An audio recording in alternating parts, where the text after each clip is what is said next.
pandemic. But we still stand firm and move forward to carry out our mission of service. Give yourself fully to God's word, for we know that within Him nothing is in vain.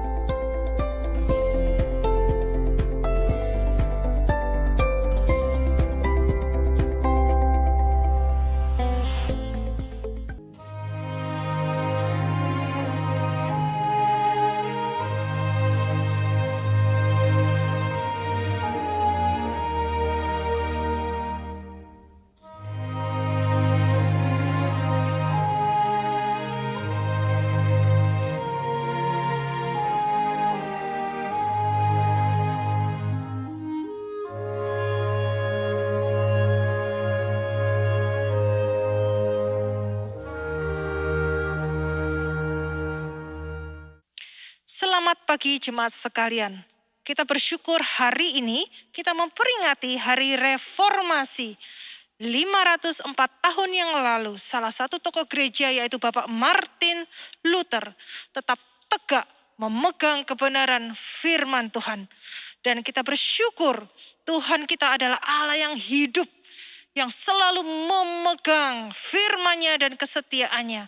Sehingga saat ini kita dapat menyembahnya dan memujinya.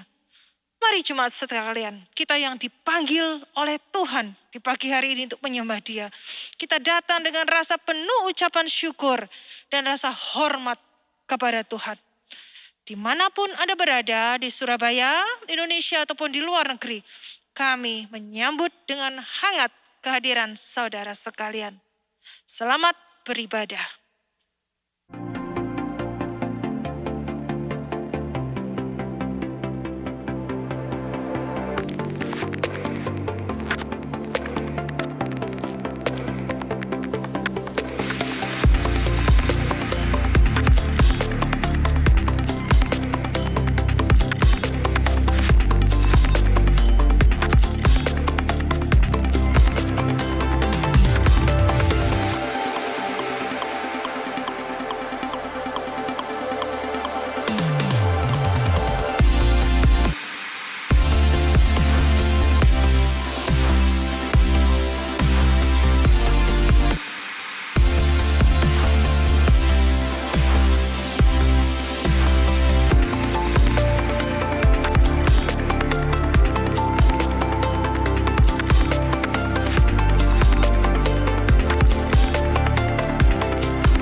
Shalom, jemaat sekalian, selamat pagi.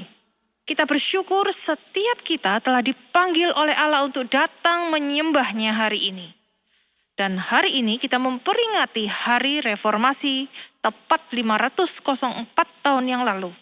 Anak Tuhan yang mencintai firman dan kebenaran berdiri di atas segala dusta dan tipu muslihat iblis. Kita telah dipanggil menjadi anak Allah hanya semata-mata anugerah Tuhan. Sola gratia. Bukan karena usaha atau kerja keras kita. Sebab itu mari kita datang kepada Tuhan dengan penuh kerendahan hati. Di hadapan Allah yang maha kuasa. Kita berdiri dan mari kita berdiam di hadirat-Nya yang maha kudus.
Pertolongan kita adalah dalam nama Tuhan yang menjadikan langit dan bumi. Turunlah atas kita sekalian damai sejahtera dari Allah Bapa, Allah Putra, dan Allah Roh Kudus. Amin. Mari kita memberikan hormat kepada Allah kita, Allah Tritunggal.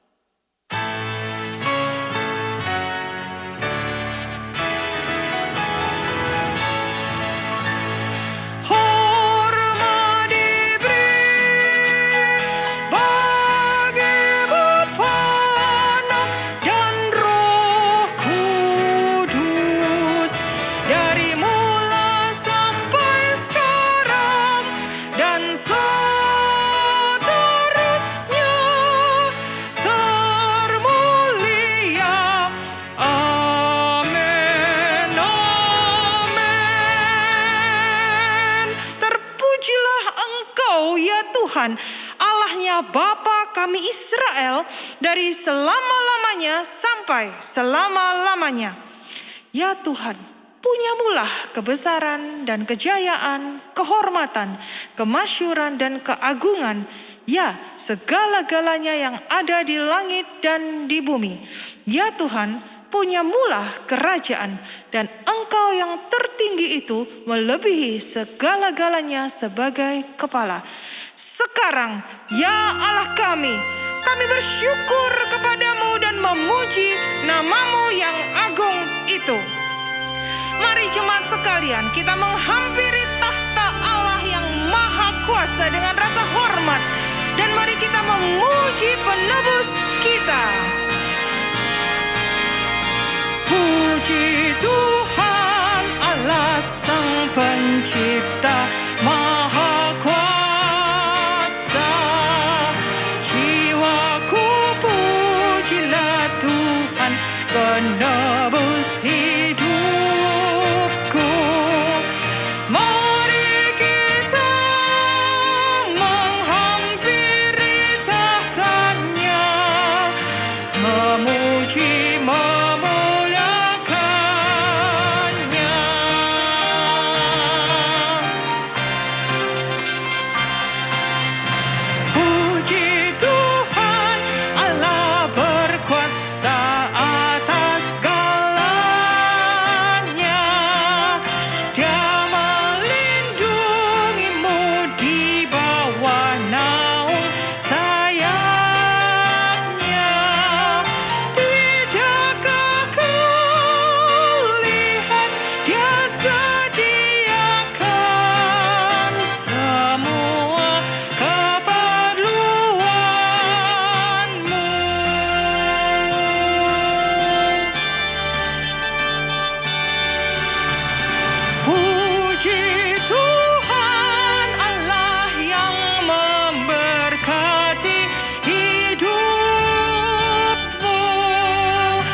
Puji Tuhan, mari kita masuk dalam doa. Kepada Allah yang memberkati hidup kami, kepada Allah yang mengasihi kami menaikkan syukur kami kepada Engkau, Allah Pencipta yang Maha Kuasa. Kami bersyukur Engkau telah memilih kami, membenarkan dan memuliakan diri kami di hadapan Allah melalui diri Yesus Kristus Juru Selamat kami yang telah mati dan menebus kami. Sungguh tidak ada Allah lain yang sedemikian mengasihi kami, Tuhan. Kami bersyukur. Tuhan, kami yang seharusnya hidup dalam berkemenangan dalam iman, justru kadang seringkali kami kalah. dengan situasi di sekitar kami. Kami lebih sadar dengan apa yang kelihatan daripada yang tidak kelihatan. Sebab itu ampunilah kami Tuhan. Seringkali kami tidak dapat melihat Engkau bekerja dalam kehidupan kami. Ampuni kami Tuhan atas setiap dosa yang kami lakukan, kami katakan dan kami pikirkan. Sebab itu kami mohon sekali lagi dengan rendah hati, tuntunlah kami di jalan yang benar. Melalui kebaktian pada pagi hari ini, pada hari reformasi, kami mau disadarkan, hidup kami ini hanyalah sola gratia. Hidup bersandar kepada anugerah Tuhan saja di setiap detik kehidupan kami. Tuhan, kiranya Engkau sudi menerima segala pujian, doa, dan hati kami yang kami berikan kepada Tuhan. Dan kami landaskan doa ucapan syukur dan pengakuan dosa kami di dalam nama Tuhan Yesus Kristus, Juru Selamat kami yang agung. Amin. Jemaat Tuhan, mari kita bersyukur atas anugerah pengampunan yang diberikannya kepada kita.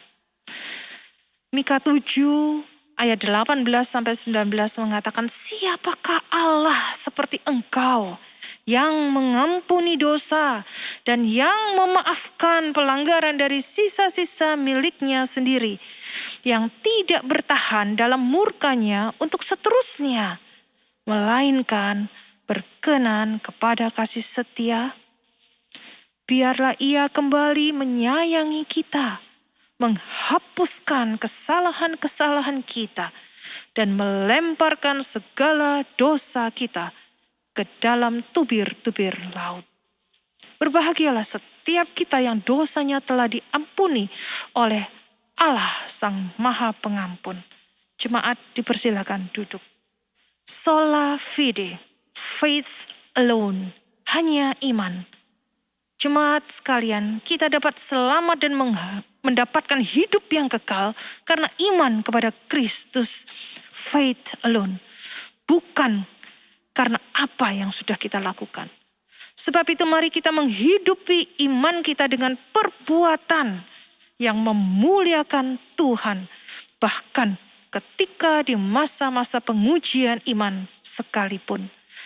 Martin Luther, 504 tahun yang lalu, beliau berdiri kokoh bersama Allah ketika semua orang di sekelilingnya ingin menerkam dan membungkam kebenarannya.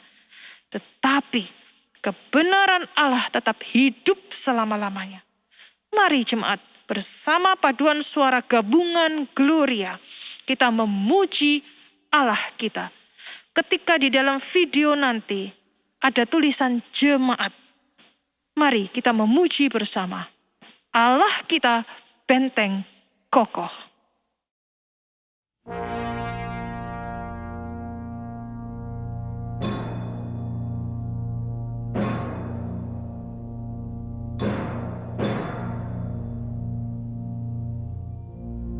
Allah kita benteng kokoh, kubu perlindungan teguh, penolong untuk kita semua saat air bah melanda.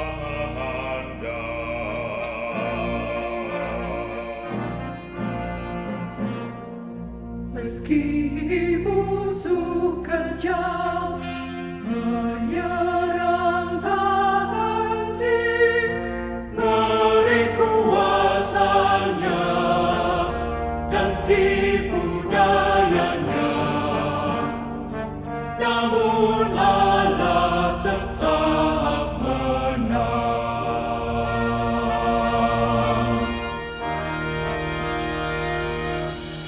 Syukur kepada Allah penolong kita. Dia adalah Kristus Yesus Tuhan kita yang telah mati, bangkit, dan menang atas maut. Mari jemaat sekalian, bersama paduan suara, kita memuji Tuhan kita.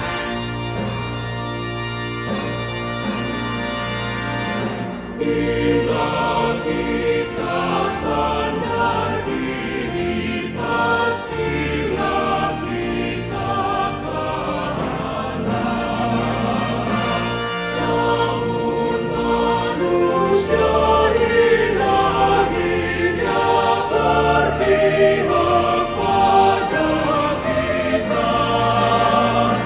Siapakah Dia?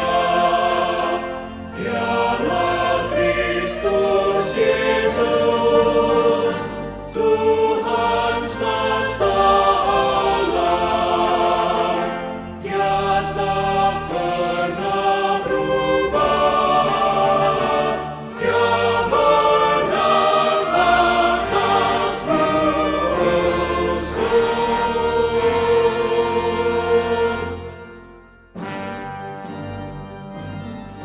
Allah kita benteng kokoh, melawan setan yang mengancam hidup kita. Benteng kokoh, namun kita takkan takut, kebenaran yang pasti menang.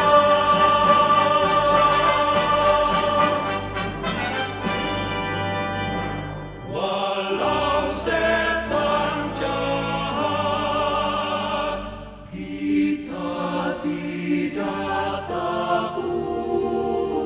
Lawan serangan setan pasti hancur, dikalahkan firman Allah.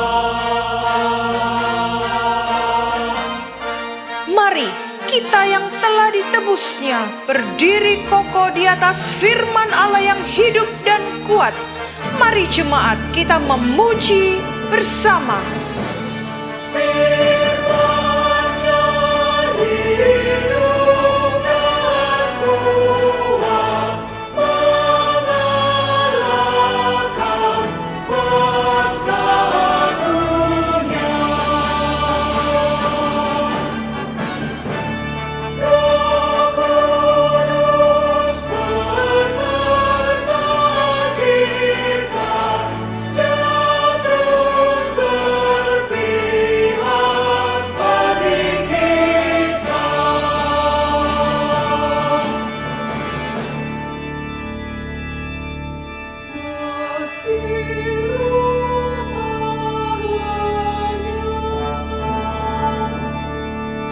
Juga harta benda,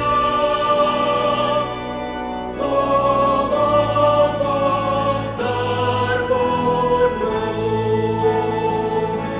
Setan takkan menang.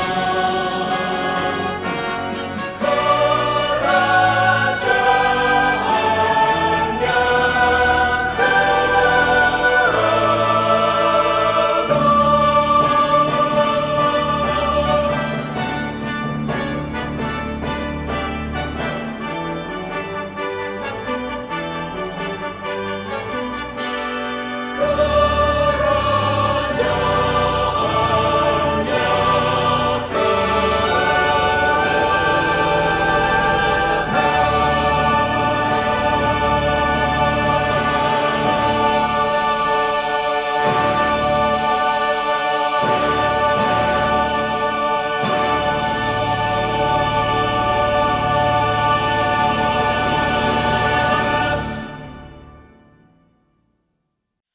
Puji Tuhan, masa reformasi sudah berlalu 504 tahun dan firman Allah tetap kokoh melalui api dan masa sulit, tetapi tetap kekal karena Dia adalah Allah sesungguhnya.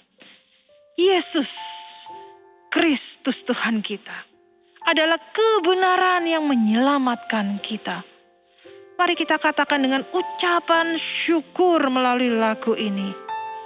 Kita pujikan bersama. Terima kasih Tuhan, Engkau menyelamatkanku. Terima kasih Tuhan.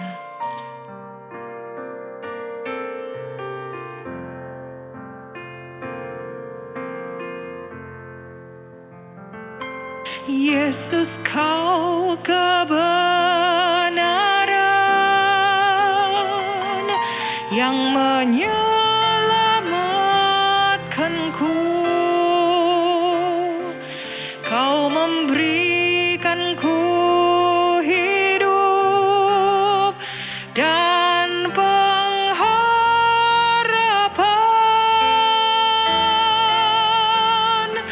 Ku ikut kehendak-Mu,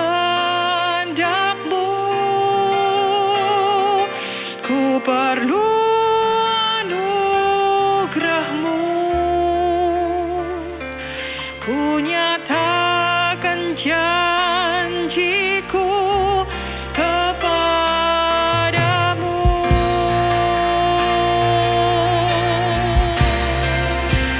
Kalau ku hidup bagimu, hatiku tetap menyembah-Mu. Dunia tak bisa menjauhkanku dari kasih-Mu.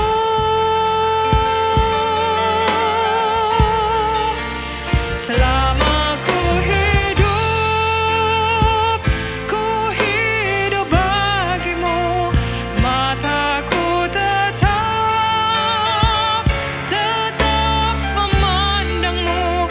Dunia tak bisa menjauhkanku dari kasih-Mu.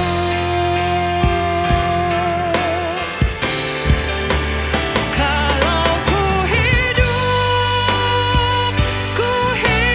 bagimu, hatiku tetap menyembah-Mu. Dunia tak bisa menjauhkanku dari kasih-Mu.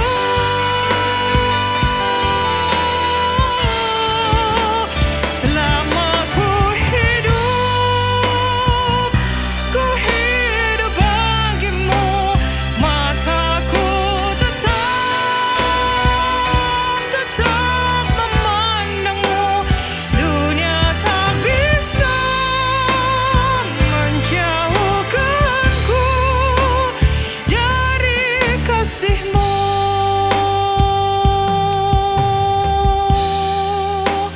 Dunia tak bisa menjauhkanku dari kasih-Mu.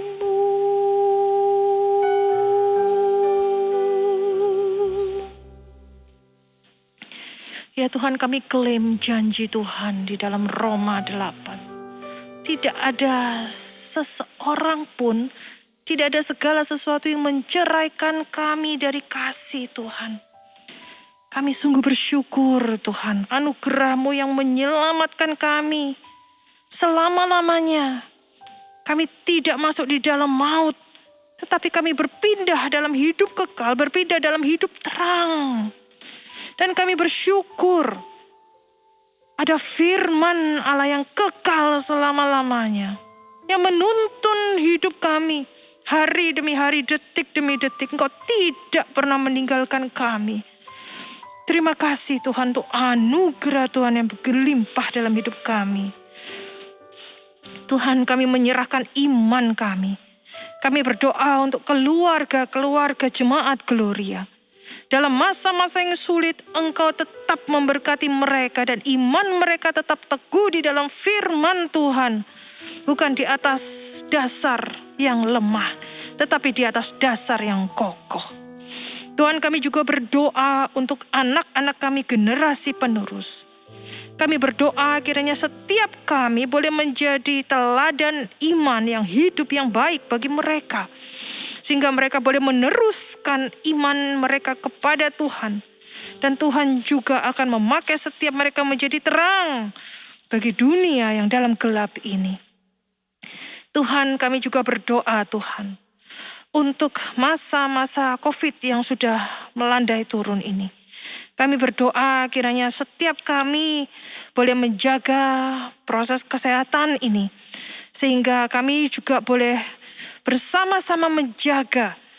Dan kami berdoa bila Tuhan izinkan, agar bangsa Indonesia ini diberkati Tuhan, COVID tidak naik lagi.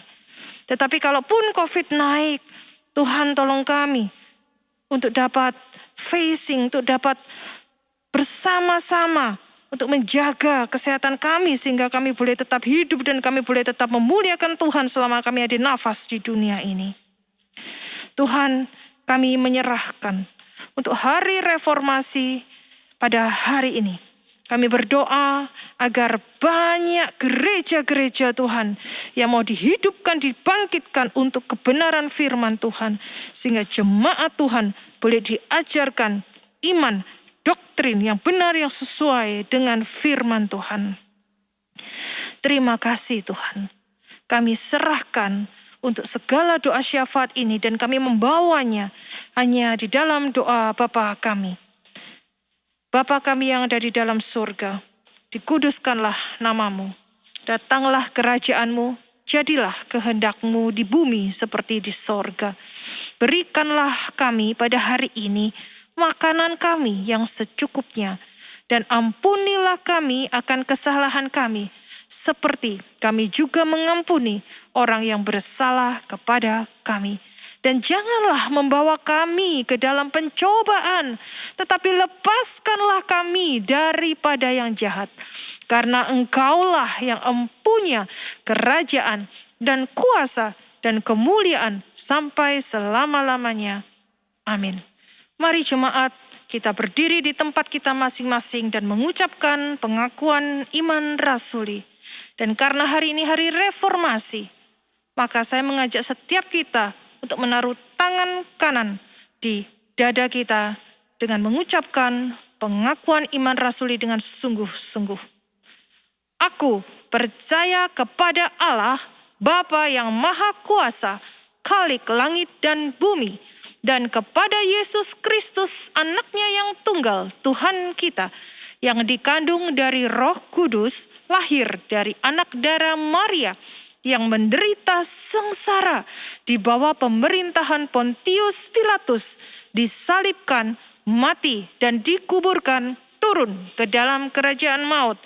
Pada hari yang ketiga, bangkit pula dari antara orang mati, naik ke sorga, duduk di sebelah kanan Allah, Bapa yang Maha Kuasa, dan dari sana ia akan datang untuk menghakimi orang yang hidup dan yang mati. Aku percaya kepada Roh Kudus, gereja yang kudus dan am, persekutuan orang kudus, pengampunan dosa, kebangkitan tubuh, dan hidup yang kekal. Amin. Jemaat dipersilakan duduk kembali. Di zaman Israel dulu, sebuah pelita itu adalah seperti semangkuk tanah liat dan segenggam tangan besarnya. Apinya tidak besar, tetapi cukup untuk menunjukkan arah ketika berjalan di dalam kegelapan. Firman Allah adalah penuntun hidup kita. Meskipun saat ini kita tidak bisa melihat big picture of our life, tetapi dengan firman yang menuntun adalah cukup.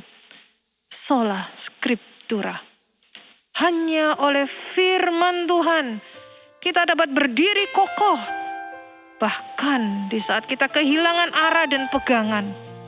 Karena perkataan Tuhan adalah kekuatan bagi jiwa kita yang rapuh ini. Katakan bersama, firman-Mu Tuhan, pelita bagi kakiku.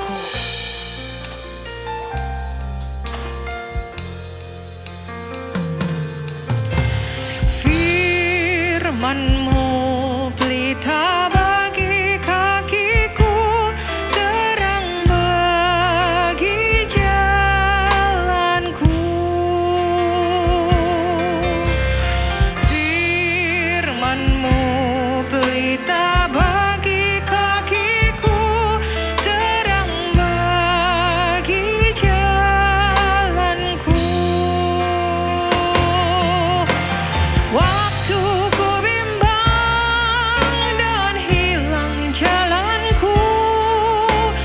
tetaplah kau di sisiku, dan takkan ku takut asal kau di dekatku, besertaku selamanya.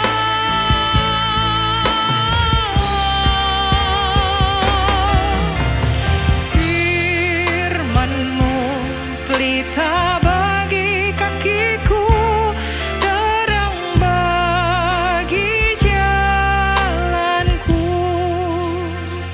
Saya mengajak setiap kita untuk sungguh-sungguh pujikan ini.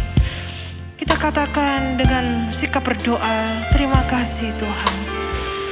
Wanita, pujikan bersama.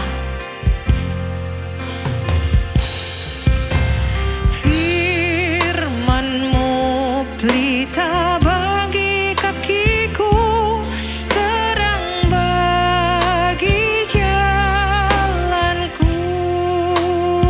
Pria, firman-Mu pelita bagi kakiku, terang bagi jalanku.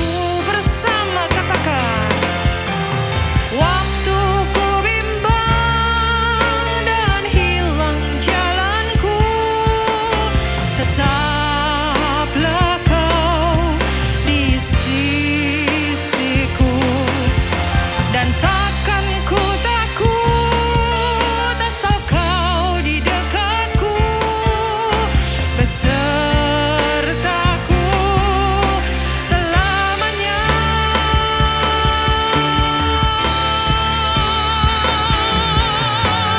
Firman-Mu pelita bagi kakiku, terang bagi jalanku.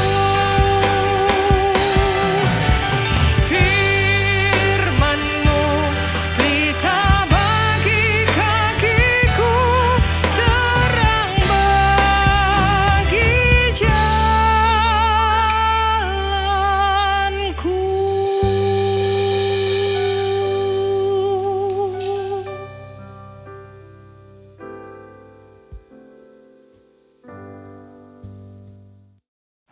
Jemaat Tuhan, mari kita berdoa sebelum kita mendengarkan firman Tuhan. Bapa di surga, kami bersyukur untuk kesempatan yang Tuhan beri kepada kami. Kami bisa diperkenankan Tuhan untuk mendengarkan suara-Mu yang kudus melalui hamba-Mu yang lemah, terbatas, dan berdosa ini. Kami tahu ini adalah anugerah Tuhan bagi kami. Karena kami menyadari betapa mudahnya hati kami tersesat, pikiran kami berbelok menjauhi kemuliaan-Mu dan keberhargaan-Mu. Karena itu kami sungguh perlu setiap waktu diarahkan kembali kepada kesenangan-Mu dan kepada kemuliaan-Mu. Dan kami sangat membutuhkan firman Tuhan. Kami berdoa kiranya nama-Mu dimuliakan dan hati-Mu disenangkan melalui pemberitaan firman Tuhan hari ini. Kami berdoa kiranya Injil Yesus Kristus yang benar dan menyelamatkan, kematian dan kebangkitannya, penebusannya yang sempurna dan beranugerah, kiranya diberitakan sejelas-jelasnya di antara kami. Roh Kudus, mari Engkau bekerja melampaui dari apa yang mampu kami doakan atau kami harapkan. Mari Engkau berbicara lebih keras daripada mulut hamba-Mu sendiri ya Tuhan. Supaya kami semua mengalami perjumpaan pribadi dengan Tuhan. Perjumpaan yang akan mengubahkan hidup kami. Terima kasih di dalam Kristus Yesus Tuhan. Kami berdoa dan menyiapkan hati kami untuk mendengarkan firman-Mu. Amin. Amin. Selamat hari Minggu untuk seluruh jemaat GKA Gloria. Saya bersyukur kepada Tuhan karena Tuhan masih memberi saya kesempatan untuk membagikan firman-Nya kepada Bapak Ibu Saudara sekalian. Dan terima kasih juga kepada para hamba Tuhan dan majelis GKA Gloria yang sudah berbaik hati mengundang saya menyampaikan firman Tuhan di momen yang spesial hari ini, yaitu Hari Reformasi Gereja. Lebih dari 500 tahun yang lalu, di tanggal yang sama, hari ini, Tuhan telah menyatakan intervensinya, campur tangannya atas gerejanya. Reformasi gereja mulai bergelora. Martin Luther menempelkan dalil-dalil yang menentang praktek dan keyakinan gereja Roma Katolik pada waktu itu. Dan sesudahnya rentetan peristiwa-peristiwa reformasi terus terjadi. Dan gereja Tuhan mengalami perubahan yang signifikan sejak saat itu. Keberadaan kita hari ini adalah hasil dari karya Tuhan pada masa itu. Dan kita patut mengucap syukur kepada Tuhan atas hal itu. Tuhan telah mereformasi gerejanya. Nah, sekarang timbul pertanyaan bagi kita. Masih perlukah reformasi gereja? Pertanyaan yang mungkin terdengar aneh bagi kita. Tapi sebetulnya kalau kita memahami bagaimana para teolog memahami reformasi, maka kita tampaknya memang perlu untuk menanyakan pertanyaan ini. Karena di kalangan akademisi ada pemikiran bahwa reformasi gereja abad yang ke-16 lalu adalah sebuah kesalahan yang besar. Itu adalah reaksi yang terlalu berlebihan yang dilakukan oleh Martin Luther, John Calvin, Ulrich Zwingli, dan para reformers yang lainnya. Ada orang yang punya pemikiran semacam itu. Sehingga mereka mengatakan bahwa reformasi yang dulu tidak diperlukan, apalagi reformasi yang sekarang. Atau beberapa mengatakan demikian, reformasi yang dulu adalah salah, reformasi yang dulu adalah keliru. Maka sekarang kita perlu mereformasi ulang dengan cara yang benar. Itu terjadi di kalangan akademisi, para teolog. Masih berpikiran negatif terhadap reformasi gereja yang Allah lakukan pada abad yang ke-16 lalu. Tapi di kalangan jemaat sendiri pada ranah yang lebih praktis bukan akademis, pertanyaan ini menurut saya memang layak untuk dipertanyakan. Gereja-gereja bergumul bagaimana cara mereka tampil relevan di tengah-tengah zaman yang terus berubah. Menjadi relevan itu adalah pergumulan setiap gereja. Dan kita menyadari bahwa firman Tuhan selalu relevan. Tapi pertanyaannya adalah bagaimana kita menunjukkan relevansi itu di tengah dunia yang terus-menerus berubah. Kita semua percaya bahwa firman Tuhan tidak pernah berubah. Zaman ini yang terus-menerus berubah. Tapi bagaimana kita mengemas firman Tuhan itu untuk zaman yang terus-menerus berubah. Sehingga kita bisa terus-menerus tampil relevan. Pertanyaan ini menjadi pergumulan banyak gereja. Dan jawaban respons gereja terhadap pergumulan tadi ternyata cukup beragam. Di satu sisi ada gereja-gereja tertentu yang menganggap segala bentuk perubahan adalah keliru. Semboyan mereka adalah tidak lekang oleh zaman. Mereka tidak peduli zaman berubah seperti apa, kemasan mereka tetap sama. Isinya tetap sama, tentu saja. Substansinya sama, kemasannya tetap sama, bahasanya tetap sama, segala sesuatunya tetap sama. Karena semboyan mereka adalah tidak lekang oleh zaman. Sehingga gereja-gereja semacam ini pada akhirnya menjadi gereja-gereja yang terbelakang, yang ketinggalan oleh zaman. Sehingga dunia tidak bisa melihat gereja-gereja itu sebagai gereja yang relevan, yang bisa menjawab kebutuhan zaman sekarang. Tapi di sisi yang lain juga terdapat ekstrim. Banyak gereja suka perubahan. Mereka berpikir bahwa menjadi relevan itu artinya adalah membuang segala sesuatunya. Substansinya yang lama dibuang, kemasan yang lama dibuang, dan benar-benar semuanya harus baru. Bagi mereka yang paling penting adalah bagaimana mengikuti zaman. Jadi kalau zaman berbelok ke kanan, mereka ikut ke kanan. Zaman turun, mereka turun, naik, mereka ikut naik. Karena bagi mereka, gereja harus selalu mengikuti perkembangan zaman. Perubahan dianggap sebagai sesuatu yang sangat positif dan harus terus-menerus dilakukan. Mereka sangat mengharapkan penerimaan dari dunia. Menjadi relevan bagi mereka, itu berarti trendy, berarti populer, berarti diterima oleh banyak orang. Nah, gereja-gereja semacam ini pada akhirnya terjebak pada relevansi yang sifatnya superficial, yang cuma ada di permukaan saja. Kelihatan menarik, ya of course kelihatan menarik. Kelihatan trendy, ya. Kelihatan dinamis, mungkin. Tetapi gereja-gereja semacam ini tidak mungkin bisa menjawab kebutuhan yang terdalam di dalam diri manusia. Karena yang mereka jawab adalah kebutuhan yang dirasakan, bukan kebutuhan yang fundamental. Yaitu pergumulan melawan penderitaan, melawan kejahatan, melawan kematian. Pergumulan-pergumulan terhadap penerimaan, pengakuan, pengampunan, persekutuan. Itu semua tidak disorot dengan tajam oleh gereja-gereja yang berada pada ekstrim ini. Jadi di kalangan akademisi terdapat pertanyaan tadi. Dan di kalangan yang lebih praktis juga muncul keprihatinan yang sama. Sehingga saya yakin tema yang diangkat hari ini adalah tema yang sangat penting untuk kita renungkan. Masih perlukah reformasi? Nah, saya ingin menjawab ini dengan dua cara. Yang pertama, saya ingin memperkenalkan sebuah slogan yang sangat terkenal di dalam bahasa Latin yang nanti saya akan terangkan artinya secara sederhana. Lalu saya akan mencoba bagian yang kedua, menampilkan ayat Alkitab yang menurut saya mengajarkan hal-hal yang sangat penting dan sejalan dengan slogan Latin tersebut. Jadi khotbah saya terdiri dari dua bagian. Saya akan memulai dengan slogan reformasi yang terkenal, lalu saya akan melihat slogan tersebut dari perspektif sebuah teks, yaitu di dalam 1 Korintus pasal yang ketiga, ayat 10 dan 11. Nah, slogan Latin yang saya sedang bicarakan ini adalah slogan yang pasti bagi sebagian kita sangat populer, sangat akrab di telinga kita, yaitu Ecclesia Reformata Semper Reformanda Secundum Verbum Dei. Ecclesia Reformata Semper Reformanda Secundum Verbum Dei.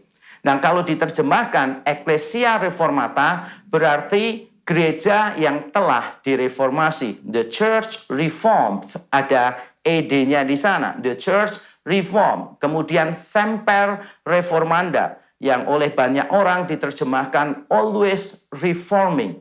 Tapi menurut saya, mungkin lebih tepat diterjemahkannya dalam bentuk pasif. Always being reformed. Always being reformed. Selalu atau terus-menerus direformasi. Lalu ada kata secundum verbum Dei, seturut dengan firman Tuhan. Jadi ada gereja yang direformasi, bentuknya lampau. Gereja yang terus-menerus direformasi, terus-menerus bentuknya pasif, terus-menerus direformasi menurut firman Tuhan. Tiga bagian ini menurut saya adalah bagian yang penting. Dan banyak orang salah memahami slogan ini. Nanti sebentar saya akan menerangkan beberapa kesalahan yang relevan dengan khotbah saya hari ini. Tapi saya ingin memberitahu dulu bahwa slogan tadi sebetulnya bukan slogan yang muncul pada reformasi gereja abad yang ke-16. Jadi kalau kita membaca para tokoh reformasi abad yang ke-16, kita tidak akan menemukan slogan tadi. Walaupun mungkin ada 1-2 kata yang muncul dalam tulisan mereka, tapi slogannya sendiri belum muncul. Slogan ini baru muncul di salah satu tulisan di akhir abad yang ke-17. Itu pun tidak muncul keseluruhan seperti yang tadi saya katakan, Ecclesia Reformata Semper Reformanda Secundum Verbum Dei. Tidak muncul secara lengkap. Tambahan Secundum Verbum Dei kemungkinan besar baru muncul pada abad yang ke-20. Jadi dengan kata lain, slogan ini merupakan pemikiran yang berkembang, yang terus-menerus, sampai di zaman kita sekarang, kita menerimanya sebagai paket yang lengkap. Gereja telah direformasi, terus-menerus direformasi menurut kitab suci. Tiga bagian tadi seperti yang saya katakan, seringkali disalahpahami oleh banyak orang. Misalnya ada orang yang berkata begini, Semper Reformanda, always reforming, atau lebih tepatnya selalu direformasi. Bagi beberapa orang, reforming itu berarti changing. Semper Reformanda itu berarti terus-menerus berubah, terus-menerus berubah, terus-menerus berubah. Padahal kita tahu reforming itu tidak selalu sama dengan changing. Kalau changing itu bisa ke arah yang baik, bisa ke arah yang buruk. Changing itu berarti sebuah bola liar yang mungkin bisa berubah sewaktu-waktu tanpa sebuah pola tertentu. Tapi kalau reforming berarti ada sebuah pola dan kita kembali kepada pola itu. Jadi artinya reforming beda dengan changing. Gereja yang terus-menerus berubah tanpa kembali kepada pola yang lama, maka gereja tersebut akan mengalami kesesatan di jalan. Karena dia akan bingung dengan berbagai macam opsi yang ada. Kita perlu ingat bahwa Semper Reformanda muncul setelah Ecclesia Reformata, the Church Reformed. Gereja telah direformasi. Saya meyakini bahwa gereja telah direformasi oleh Allah pada abad yang ke-16. Karena kalau kita membaca keyakinan dari para reformator, terutama John Calvin, terutama di tulisan-tulisan di akhir hidupnya, John Calvin tampaknya yakin dengan karya Tuhan yang sudah mereformasi gerejanya. Apakah berarti gerejanya telah sempurna pada abad yang ke-16? Tentu saja tidak. Telah direformasi belum berarti telah sempurna. Tetapi paling tidak telah direformasi, telah dikembalikan kepada sumbernya, ad fontes, kembali kepada asalnya, yaitu kitab suci. Para reformator, terutama John Calvin sebagai seorang penafsir Alkitab yang luar biasa, dia menulis tafsiran hampir seluruh kitab di dalam Alkitab, Perjanjian Lama dan Perjanjian Baru, luar biasa. Penafsir Alkitab yang sangat teliti sekali. John Calvin rindu supaya gereja-gereja kembali kepada ajaran Alkitab pada waktu itu. Reformasi John Calvin didasarkan pada Alkitab. Dan dengan dasar Alkitab itulah dia ingin mereformasi doktrin, kesalehan, dan praktek-praktek gerejawi. Bukan hanya doktrin, tetapi juga kesalehan hidup. Bukan cuma kesalehan hidup, tetapi juga praktek-praktek di dalam gereja. John Calvin meyakini bahwa kitab suci memberikan landasan yang cukup, pedoman yang memadai untuk mereformasi seluruh kehidupan orang-orang Kristen. John Calvin yakin bahwa reformasi telah terjadi. Tetapi bukan berarti gereja telah sempurna. Itulah sebabnya para pemikir reform di periode selanjutnya memperkenalkan semper reformanda, always reforming atau always being reformed. Tapi jangan salah sangka, seperti yang saya katakan tadi, reforming itu berbeda dengan changing. Jadi kita percaya bahwa gereja harus terus-menerus berubah, tetapi berubah di dalam arti mereformasi diri, dan itu berarti kembali kepada pola sebelumnya. Nah, supaya kita tidak salah paham, maka diberi tambahan yang terakhir, yaitu secundum verbum Dei, sesuai dengan firman Allah. Berapa banyak gereja yang hanya getol untuk mempopulerkan dan melakukan semper reformanda. Bagi mereka yang paling penting adalah berubah, dan berubah. Mereka pikir bahwa perubahan adalah sesuatu yang positif pada dirinya sendiri. Tapi sebetulnya slogan tadi tidak mengatakan seperti itu.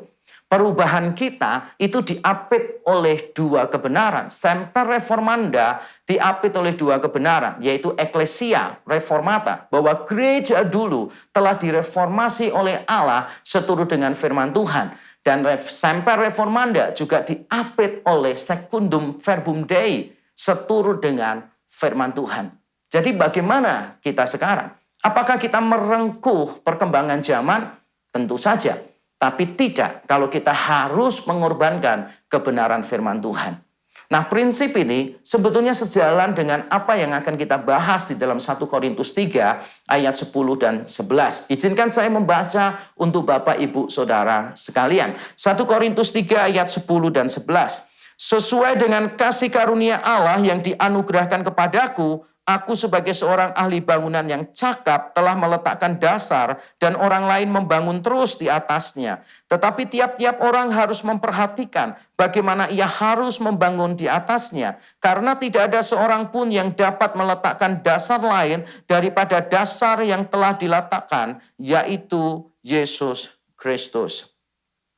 Amin. Amin. Bagian ini ditulis oleh Paulus di tengah sebuah krisis pada waktu itu. Paulus adalah perintis jemaat Korintus. Setelah Paulus pergi, maka orang-orang lain berdatangan ke sana. Termasuk salah satunya adalah Apolos dan nama-nama lain yang tidak disebutkan oleh Paulus. Di dalam pasal yang keempat, Paulus mengatakan bahwa dia adalah bapak rohani, satu-satunya bapak rohani jemaat Korintus. Dalam arti dia adalah yang merintis, yang memperkenalkan Injil kepada mereka. Tetapi jemaat Korintus di pasal 4 juga dikatakan walaupun mereka punya bapak yaitu Paulus, tetapi mereka punya ribuan pengajar. Ada banyak orang yang datang setelah Paulus. Dan ini tampaknya sempat menimbulkan masalah di dalam jemaat Korintus. Mereka terpecah belah. Mereka terlibat di dalam perselisihan. mereka melakukan favoritisme pemimpin. Ada yang mengatakan aku golongan Paulus, aku golongan Apolos, aku golongan Kefas, dan aku golongan Kristus, golongan-golongan yang lain. Ada begitu banyak golongan di sana. Nah, jemaat Korintus menganggap bahwa banyaknya para pelayan Tuhan adalah sumber persoalan. Dan mereka berusaha untuk mengontraskan orang-orang tersebut. Sehingga seolah-olah perbedaan itu selalu dipahami sebagai pertentangan. Dan Paulus ingin menjelaskan kepada mereka bahwa perbedaan tidak selalu pertentangan. Di perikop sebelum ayat yang kita baca, Paulus menjelaskan hubungannya dengan Apolos seperti seorang petani atau peladang. Paulus itu yang menanam benih, Apolos itu yang menyiram. Paulus datang duluan, dia yang menanam benih, Apolos yang menyiram. Tapi yang paling penting bukan yang menanam benih atau yang menyiram, tetapi Allah yang memberikan pertumbuhan. Paulus merespon perbedaan dia dengan Apolos secara positif. Dia mengatakan bahwa baik dia maupun Apolos adalah sesama pelayan Tuhan. Lalu bagaimana dengan pengajar-pengajar yang lain selain Apolos? Nah, Paulus mencoba untuk menyinggung itu melalui ayat yang kita baca tadi. Paulus mengatakan bahwa dia sebagai seorang ahli bangunan yang cakap oleh kasih karunia Tuhan, dia telah meletakkan dasar, satu-satunya dasar, yaitu Yesus Kristus. Dan orang-orang lain akan terus membangun di atasnya. Jadi Paulus sebetulnya memberi ruang bahwa pelayanan dia itu bukan dari A sampai Z. Allah di dalam kedaulatannya dan di dalam anugerahnya telah menetapkan porsi tertentu untuk orang tertentu. Dan Paulus sadar benar porsinya dia seperti apa. Dan dia mengatakan sesuai dengan kasih karunia Allah yang dianugerahkan kepada dia. Yaitu sebagai pekabar Injil, sebagai perintis jemaat yang pergi ke tempat-tempat yang belum pernah mendengarkan Injil. Maka Paulus di sana sesuai dengan kasih karunia, sesuai dengan panggilan yang khusus itu, tugas utama Paulus adalah meletakkan dasar, meletakkan fondasi di dalam sebuah gereja atau jemaat Tuhan. Paulus sadar itu adalah porsi yang Tuhan beri kepada dia. Dan sesudahnya Tuhan pasti akan memakai orang-orang lain untuk membangun terus di atasnya. Tapi Paulus di sini memberikan pengajaran yang luar biasa kepada kita. Dia mengajarkan bahwa fondasi yang didirikan tersebut adalah Yesus Kristus. Yesus Kristus. Dan Paulus mengatakan, aku adalah seorang ahli bangunan yang cakap. Atau kalau dalam bahasa Yunani kita akan menemukan kata arsitek yang berhikmat.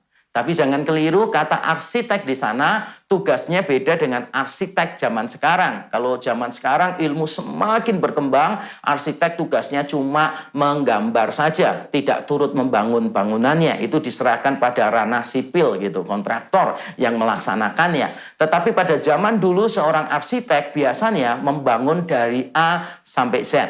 Tapi Paulus sadar bahwa tugasnya dia bukan dari A sampai Z. Tugasnya dia hanya A saja. Sebagai seorang arsitek, dia bagian meletakkan fondasi. Dan dia mengatakan sebagai arsitek yang cakap. Kalau dalam bahasa Yunani dipakai kata berhikmat. Sebagai arsitek yang berhikmat. Dan ini penting untuk kita perhatikan. Karena kata hikmat sudah muncul berkali-kali sejak pasal yang pertama. Jemaat di Korintus itu sudah terpengaruh dengan hikmat-hikmat duniawi. Dengan hikmat-hikmat duniawi itu, mereka menganggap bahwa Injil itu kebodohan. Makanya Paulus menegaskan berulang-ulang sejak pasal yang pertama bahwa Injil adalah kekuatan Allah dan hikmat Allah. Injil adalah hikmat Allah. Di pasal yang kedua dia menegaskan lagi bahwa hikmat ini sudah direncanakan Allah sejak kekekalan, baru dinyatakan pada waktu itu. Ini adalah hikmat yang tersembunyi, yang sejak dulu sudah ada dan tidak akan pernah lekang oleh zaman. Makanya sangat menarik sekali seorang arsitek yang berhikmat, yang sebelumnya mengatakan bahwa hikmat yang sesungguhnya adalah salib. Sekarang arsitek yang berhikmat itu meletakkan fondasi dan dia berkata bahwa fondasinya adalah Yesus Kristus. Yesus Kristus yang mana? Jawabannya sederhana, yaitu Yesus Kristus yang disalibkan. Bukan Yesus Kristus yang memberikan berkat, Bukan Yesus Kristus yang melakukan banyak mujizat dan sebagainya. Walaupun kita percaya, Yesus juga memberikan berkat, Yesus juga melakukan mujizat. Tapi yang dimaksud oleh Paulus di dalam bagian tadi, terutama bukan itu. Karena hikmat sebelumnya berkali-kali dikaitkan dengan salib Yesus Kristus. Yaitu Tuhan yang disalibkan, Tuhan yang mati bagi kita. Itulah hikmat yang sesungguhnya. Itulah yang diletakkan oleh seorang arsitek yang berhikmat, yaitu Yesus Kristus. Paulus menegaskan tentang pentingnya fondasi ini. Saya ingat pada waktu saya masih menjadi mahasiswa S1, masih pada semester-semester awal, saya dulu fokus pada pelayanan musik, terutama pelayanan anak-anak sekolah minggu dan remaja. Nah, saya mendapatkan undangan untuk memimpin berkhotbah di sebuah KKR di satu kota kecil. Waktu saya datang ke sana, saya cukup kaget karena menurut ukuran kota kecil, gereja itu cukup mewah dan cukup besar. Anak-anaknya saja seingat saya jumlahnya sekitar 650-an atau 700-an. Anak-anak kecil, saudara. Belum termasuk kebaktian remajanya. Ratusan anak remaja juga hadir pada kebaktian remaja. Nah, pada waktu selesai acara-acara KKR tersebut, saya diajak makan oleh gembala sidang dan pengurus gereja. Dan saya memuji gereja itu. Di kota kecil, gerejanya megah, mewah, sangat bagus. Lalu pendetanya menjelaskan kepada saya, iya, gereja ini baru. Tapi sayang, nanti 25 tahun yang akan datang, tampaknya kita harus menghancurkan gereja ini. Saya kaget mendengar itu, dan saya bertanya, mengapa Pak harus dihancurkan? Dan dia cerita, ternyata pemborongnya, orang yang membangun di situ, entah kontraktornya atau apanya yang terlibat di sana, ternyata kurang jeli dalam menghitung segala sesuatunya. Kurang memperhitungkan gerak tanah, kurang memperhitungkan kekuatan fondasi dan sebagainya. Sehingga setelah jadi dan dites ulang oleh pihak-pihak yang berbeda, ternyata didapati bahwa tanah di situ sering bergerak dengan cukup keras dan fondasinya tidak cukup kuat, sehingga disinyalir pada waktu itu memang antara fondasi dengan dinding dan sebagainya terdapat kemiringan berapa persen dan sebagainya. Saya anak muda yang tidak tahu apa-apa pada waktu itu, pokoknya saya tahunya adalah terjadi masalah dengan fondasinya. Dan harus dirombak total dalam 25 tahun mendatang kalau tidak ingin terjadi hal-hal yang bisa mencelakakan jemaat. Nah, saya tidak tahu apakah setelah 25 tahun mereka punya solusi untuk persoalan itu atau memang benar-benar dirombak. Saya sudah lama tidak pergi ke gereja itu. Tapi cerita ini mengingatkan kepada saya betapa pentingnya fondasi. Betapa pentingnya fondasi. Kita semua perlu fondasi. Karena nanti pada akhirnya rumah itu bukan cuma dilihat keindahannya, tetapi juga diuji kekuatannya. Fondasinya apa? Gereja itu fondasinya apa? Saya percaya Semper Reformanda ketika gereja mau terus-menerus mereformasi diri, yang direformasi itu bukan fondasinya. Ingat baik-baik, yang direformasi itu bukan fondasinya. Fondasinya itu sudah kuat, yaitu Yesus Kristus. Fondasinya itu sudah seperti itu. Kalau boleh saya meminjam bagian dari slogan reformasi tadi adalah Ecclesia Reformata, the Church Reformed. Bentuknya lampau dan itu sudah terjadi. Sama seperti fondasi dari gereja adalah Yesus Kristus sendiri. Yesus Kristus seperti yang disampaikan oleh para rasul yang dicatat di dalam Alkitab. Jadi fondasinya sudah tidak perlu lagi mengalami Semper Reformanda. Jadi apapun yang kita lakukan, kita memastikan bahwa fondasinya tidak boleh diutak-utik sama sekali. Nah, kalau kita sudah tahu fondasinya benar-benar sudah fix, tidak boleh dinegosiasi, tidak boleh dikompromikan, maka kita bisa memikirkan Semper Reformanda di dalam pengertian yang berbeda. Yaitu yang dikatakan oleh Paulus di sini, setiap orang membangun di atasnya. Tetapi bukan setiap orang boleh membangun seenaknya. Saya ulang sekali lagi, setiap orang membangun di atasnya bukan berarti setiap orang boleh membangun seenaknya. Paulus memberikan sebuah peringatan di sini. Dia mengatakan demikian, tetapi tiap-tiap orang harus memperhatikan bagaimana ia harus membangun di atasnya. Ayat yang ke-10b. Dan Paulus menjelaskan peringatan ini di ayat-ayat sesudahnya, yaitu di ayat yang ke-12 sampai ayat yang ke-15. Dia menceritakan orang yang membangun terus di atasnya, perhatikan ya, di atasnya, berarti di atas fondasi itu. Harus memperhatikan cara mereka membangun. Kalau mereka membangun dengan bahan-bahan yang tidak benar, bahan-bahan yang tidak bertahan lama, dengan barang-barang yang murahan, dengan barang-barang yang tidak tahan uji, maka orang itu membahayakan bangunannya. Ketika terjadi kebakaran, ketika terjadi ujian, ketika terjadi bencana alam, ketika terjadi gempa, maka bangunan itu tidak akan sanggup untuk bertahan. Dan Paulus mengatakan, jika Tuhan sendiri nanti yang menguji, jika hari Tuhan tiba dan menguji orang-orang yang sudah membangun di atas fondasi tadi, dan kalau bahan-bahan yang dipakai adalah bahan-bahan yang murahan, yang rosokan, maka hasil pekerjaan orang itu akan terbakar ludes. Orang itu mungkin diselamatkan. Mungkin karena dia diselamatkan karena iman. Tapi kalau pelayanannya dia sembarangan, maka dia akan mengalami kerugian luar biasa. Dia tidak akan mendapatkan upahnya. Dan itu sesuai dengan kontrak pembangunan rumah kuno. Jadi ada beberapa tulisan kuno yang berhasil ditemukan. Di dalam tulisan itu ada kontrak perjanjian kerja. Ada tanggung jawab pemilik rumah, ada tanggung jawab pembangun. Termasuk salah satunya kalau bangunan itu mengalami hal-hal yang tidak diinginkan dan akhirnya mengalami masalah ambruklah, roboh dan sebagainya, maka sang pembangun tidak akan mendapatkan upahnya. Sebaliknya, bagi orang yang membangun dengan hati-hati, dengan barang-barang yang berkualitas, maka dia akan mendapatkan upah dari Tuhan. Fondasinya tidak boleh diubah-ubah.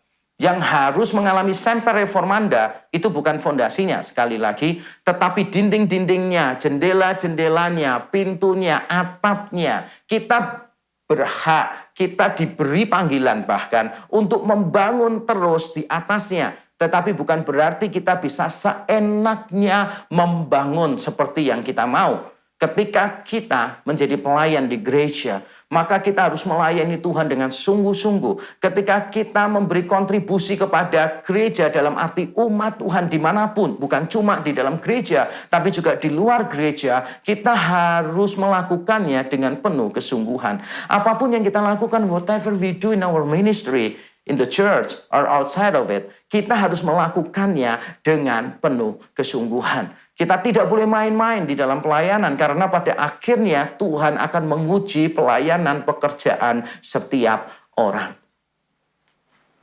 Hati-hati dengan apa yang kita lakukan di dalam pelayanan. Karena kita akan mengalami kerugian, susah payah kita ternyata tidak akan mendapat upah dari Tuhan. Bukan berarti saya mengajarkan kita melayani supaya dapat pahala, supaya dapat upah. Bukan itu maksud saya. Upah adalah bonus, bukan fokus. Mahkota adalah bonus, bukan fokus. Mahkota itu bukan alasan kita untuk melayani Tuhan. Mahkota itu adalah tambahan, bonus tambahan dari Tuhan. Alasan kita adalah karena kita melayani Tuhan yang lebih dulu melayani kita. Kita memberikan diri kita kepada Tuhan yang lebih dulu memberikan dirinya kepada kita. Jadi fondasinya sudah fix, tidak boleh diubah, dan kita diundang semua untuk membangun di atasnya. Nah, yang menarik adalah begini. Bagaimana kalau seandainya orang membangun di luar fondasi tadi? Bagaimana jika orang membangun di luar fondasi tadi? Ayat yang ke-11 dikatakan demikian. Karena tidak ada seorang pun yang dapat meletakkan dasar lain daripada dasar yang telah diletakkan, yaitu Yesus Kristus. Saya suka dengan kata karena tidak ada seorang pun yang dapat meletakkan dasar lain kecuali yang telah diletakkan, yaitu Yesus Kristus. Kata dapat di sana menurut saya cukup menarik. Karena saya berpikir pada awalnya Paulus akan memakai kata boleh. Harapan saya pertama kali membaca ayat ini, Paulus mungkin akan berkata begini, mungkin karena tidak ada orang lain, karena tidak ada seorang pun yang boleh meletakkan dasar lain. Tapi ternyata Paulus tidak menggunakan kata boleh, tapi dia menggunakan dapat. Jadi tidak seorang pun yang dapat meletakkan fondasi lain. Bukan boleh meletakkan fondasi lain. Jadi meletakkan fondasi lain selain Yesus Kristus bukan cuma tidak boleh, tetapi tidak dapat. Dan ini menarik. Apa yang dikatakan Paulus jauh lebih tegas, bukan cuma tidak boleh, tetapi tidak dapat. Tapi apa bedanya? Tidak boleh dan tidak dapat. Bedanya sangat signifikan sekali menurut saya. Sebab ketika Paulus mengatakan tidak dapat, kalau sampai ada orang yang membangun pakai fondasi yang lain, perhatikan kalimat saya, maka yang sedang dibangun bukan gereja Tuhan. Yang sedang dibangun itu berarti bukan gereja Tuhan. Berarti orang itu sedang membangun yang lain. Kalau salah membangun dinding selama fondasinya tetap adalah Yesus Kristus, maka iya ada kerusakan, iya ada kerugian, tetapi kita masih bisa menganggap itu adalah gereja. Mungkin kita masih bisa memaklumi dan berkata, gereja memang tidak sempurna, hamba Tuhan memang tidak sempurna, ajaran manusia memang tidak sempurna, mungkin ada cacat di sana-sini dan sebagainya, dan itulah wajah gereja dari awal sampai sekarang. Tidak ada gereja yang sempurna, tidak ada hamba Tuhan yang sempurna, tidak ada teologi yang sempurna. Tapi ceritanya akan menjadi beda kalau ada orang yang membangun di atas fondasi yang lain. Tidak seorang pun dapat melakukan itu. Ketika orang merasa dia melakukan itu, maka orang itu bukan sedang membangun gereja. Sekali lagi, ini penting sekali. Orang itu bukan sedang membangun gereja, orang itu sedang membangun bangunan yang lain, yang bukan gereja. Betapa pentingnya gereja berdiri di atas kebenaran kitab suci, yaitu secundum verbum Dei, secara lebih khusus di atas Yesus Kristus, di atas Injil Yesus Kristus. Di tempat lain Paulus mengatakan bahwa pertumbuhan rohani yang terjadi di dalam gereja ditandai dengan kesatuan iman dan pengetahuan yang benar tentang anak Allah. Efesus pasal yang keempat. Dia menegaskan di sana bahwa pertumbuhan jemaat ditandai terutama, muncul pertama di daftarnya, adalah kesatuan iman dan pengetahuan yang benar tentang anak Allah. Di luar ini, maka tidak ada gereja. Sangat disayangkan kalau sekarang ini banyak orang Kristen atau sebagian orang Kristen atas nama kasih lalu tidak peduli dengan ajaran yang benar. Mereka berkata begini, yang paling penting itu Kristus, bukan teologi. Well, saya setuju bahwa Kristus lebih penting daripada teologi.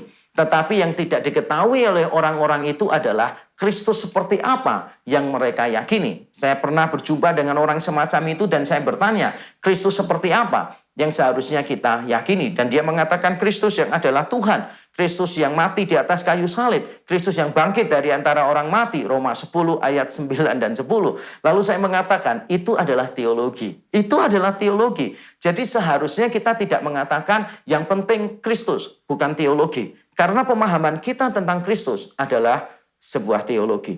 Jadi saya yakin teologi yang benar sangat diperlukan. Terutama teologi yang pokok, teologi yang fundamental, tidak boleh dikompromikan. Bagaimana konsep seseorang tentang Kristus, ketuhanan Kristus, kematian Kristus, kebangkitan Kristus, keberhargaan Kristus di dalam hidup kita adalah hal-hal yang tidak bisa dikompromikan oleh apapun juga.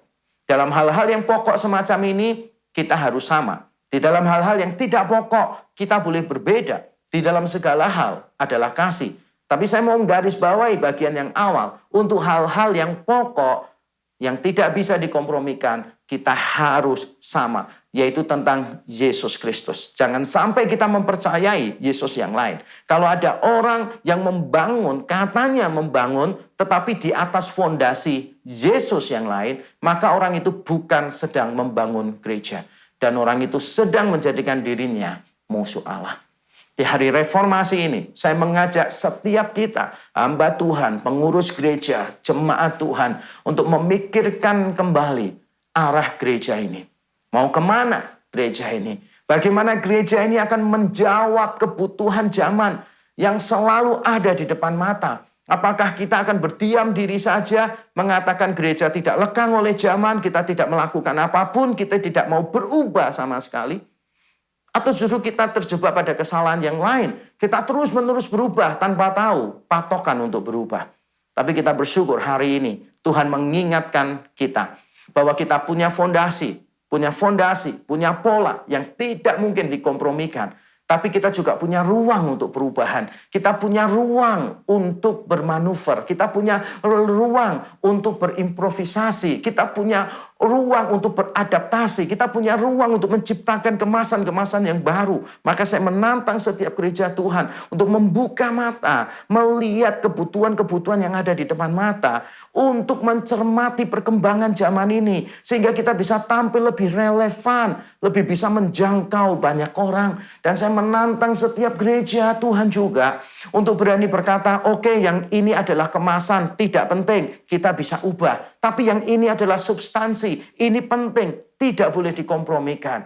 Dan kita perlu Roh Kudus untuk bisa membimbing kita, membedakan mana yang substansial, mana yang sifatnya kemasan, mana yang pokok, yang harus kita pegang dengan erat, dan mana yang kita bisa lepaskan. Karena itu tidak seberapa penting, itu tidak pokok. Dan kita kalau tidak mau melepaskan itu, maka kita akan kehilangan relevansi di tengah zaman yang terus berubah. Ini bukan pekerjaan yang mudah, tetapi saya yakin Roh Kudus akan terus berbicara, terus membimbing gerejanya. Tuhan yang sudah bekerja pada abad yang ke-16 lalu adalah Tuhan yang sama, yang terus bekerja sampai hari ini dan sampai kapanpun juga.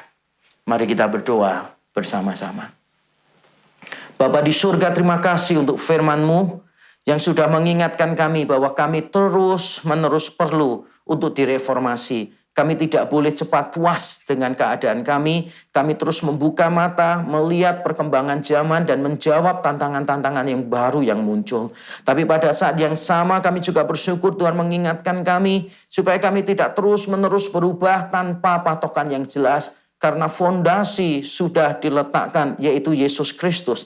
Dan fondasi ini kembali disorot pada abad ke-16, Ecclesia Reformata. Tuhan telah mereformasi gerejanya.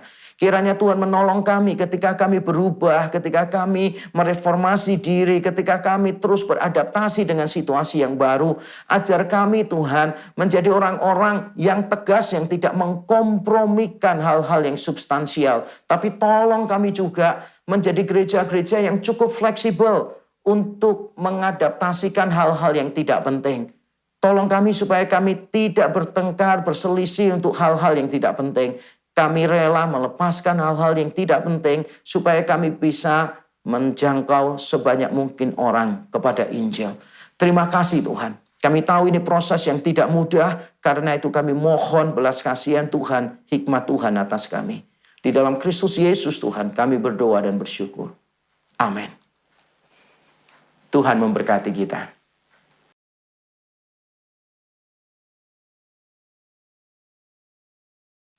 Selamat pagi, jemaat Tuhan yang saya kasih dalam Kristus Yesus. Kita mengucap syukur pada Tuhan karena melalui pertolongannya terhadap berbagai usaha yang dilakukan pemerintah Indonesia sehingga dapat menekan angka penularan COVID-19 di Indonesia. Dan keadaan ini sungguh menggembirakan. Sehubungan dengan keadaan yang semakin membaik ini, saya mewakili majelis dan hamba Tuhan Gloria ingin mengumumkan bahwa mulai minggu depan, tanggal 7 November 2021, GKA Gloria akan mengadakan kembali ibadah onsite atau ibadah tatap muka dengan beberapa ketentuan. Yang pertama, GKA Gloria Pacar akan mengadakan kebaktian umum 1 jam 7 pagi, kebaktian umum 2 jam 9 pagi. Jemaat maksimum setiap kebaktian adalah 100 orang. Yang kedua, GKA Gloria Kota Satelit mengadakan kebaktian umum jam 9 pagi, jemaat maksimum 120 orang. GKA Gloria Galaksi mengadakan kebaktian umum jam 8.30 pagi, jemaat maksimum 100 orang. Yang keempat adalah GKA Gloria Samudra mengadakan kebaktian umum jam 9 pagi, jumlah maksimum jemaat adalah 50 orang. Yang kelima, GKA Gloria Rungkut mengadakan kebaktian umum jam 8.30 pagi, jemaat maksimum 30 orang. Yang keenam, GKA Gloria Nirwana Eksekutif, kebaktian umum jam 9 pagi, jemaat maksimum 40 orang. Bagi jemaat yang akan mengikuti ibadah onsite atau tatap muka ini, ada beberapa persyaratan yang perlu diperhatikan. Yang pertama, jemaat sudah menerima vaksin 2 kali. Yang kedua, jemaat harus mendaftar terlebih dahulu melalui link yang akan dibagikan ke jemaat atau menelpon TU di gereja lokal masing-masing pada jam kerja. Yang ketiga, memiliki aplikasi Peduli Lindungi. Yang keempat, mengikuti protokol kesehatan standar, memakai double masker atau KN95, cek suhu, cuci tangan atau hand sanitizer, dan menjaga jarak. Dan kelima, bagi jemaat yang kurang sehat dianjurkan beribadah di rumah saja. Pada akhirnya, ada 2 catatan yang saya ingin sampaikan kepada jemaat pula. Yang pertama, bagi jemaat yang belum siap mengikuti ibadah tatap muka di gereja, dapat mengikuti ibadah dari rumah melalui link yang akan dibagikan ke jemaat. Lalu yang kedua, selain itu jemaat dapat mengikuti ibadah jam 7 pagi di dalam 2 bahasa dan jam 10 pagi, yakni ibadah online jam 9 yang dimundurkan ke jam 10. 2 kebaktian ini, jam 7 dan jam 10 ini dapat disaksikan melalui YouTube GKA Gloria. Demikian pengumuman dari gereja. Terima kasih. Bersyukur untuk firman yang sudah kita dengar bersama. Kita bersyukur pada saat ini dengan memberikan persembahan dengan cara scan QRIS gereja masing-masing atau silakan jemaat transfer ke rekening BCA gereja masing-masing.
Mari bersama kita bangkit berdiri di tempat kita dan kita memuji Tuhan, bersyukur sejak kita menerima Yesus selalu ada perubahan oleh Tuhan yang mengerjakan hidup kita.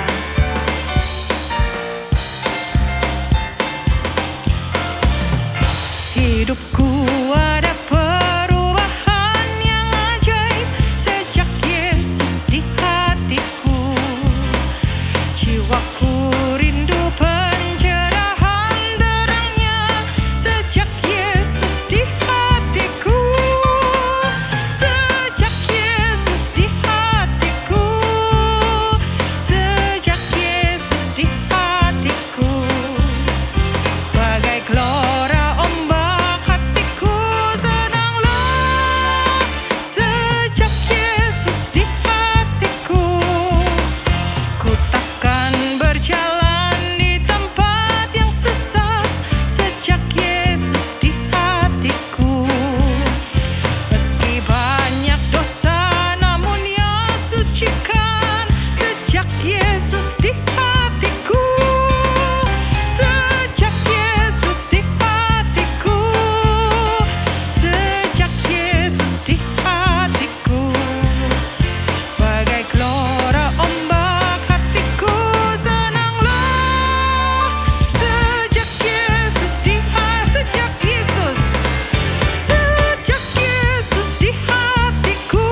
Mari kita masuk di dalam doa.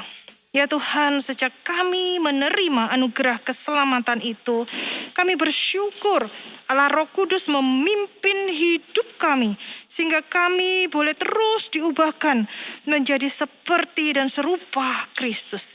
Tuhan, melalui hari ini, hari reformasi, kami mau berjanji sekali lagi bahwa hidup kami mau menjalani semper reformata, terus direformasi, diubahkan, dan agar kami, hidup kami yang singkat ini boleh membuahkan buah-buah yang boleh memberkati orang-orang di sekitar kami dan boleh sungguh-sungguh memuliakan nama Tuhan. Bapa, kami menyerahkan sekali lagi hidup kami dengan semua talenta dan pemberian yang Tuhan sudah percayakan kepada setiap kami. Inilah diri kami berikan sebagai persembahan yang hidup, dan uang kami serahkan kepada Tuhan. Di dalam nama Tuhan Yesus Sang Pemberi, kami menyerahkan persembahan ini. Amin. Bagi Dia satu-satunya Allah yang penuh hikmat oleh Yesus Kristus, segala kemuliaan sampai selama-lamanya. Amin.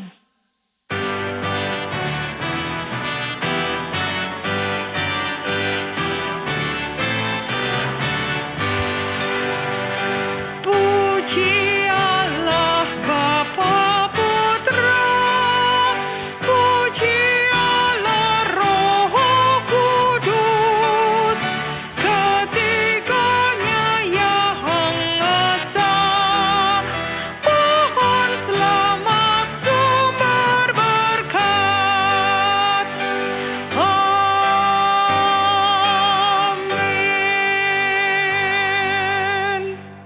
Jemaat yang dikasihi oleh Tuhan, mari arahkanlah hatimu kepada Kristus dan jadilah saksi-saksi Kristus dimanapun engkau berada. Dan sekarang terimalah berkat yang datang daripada Tuhan. Tuhan memberkati engkau dan melindungi engkau.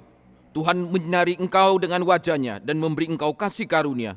Tuhan menghadapkan wajah-Nya kepadamu dan memberi engkau damai sejahtera, mulai dari saat ini dan sampai selama-lamanya. Amin.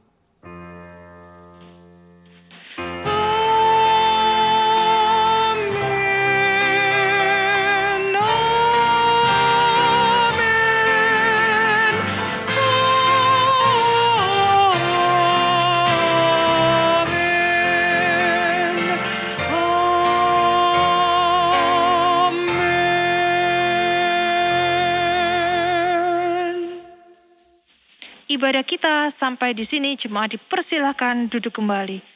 Mari melalui peringatan Hari Reformasi pada hari ini, kita diingatkan untuk hidup setia di dalam firman Tuhan untuk kemuliaan dan menyenangkan Tuhan. Selamat hari Minggu, Tuhan memberkati.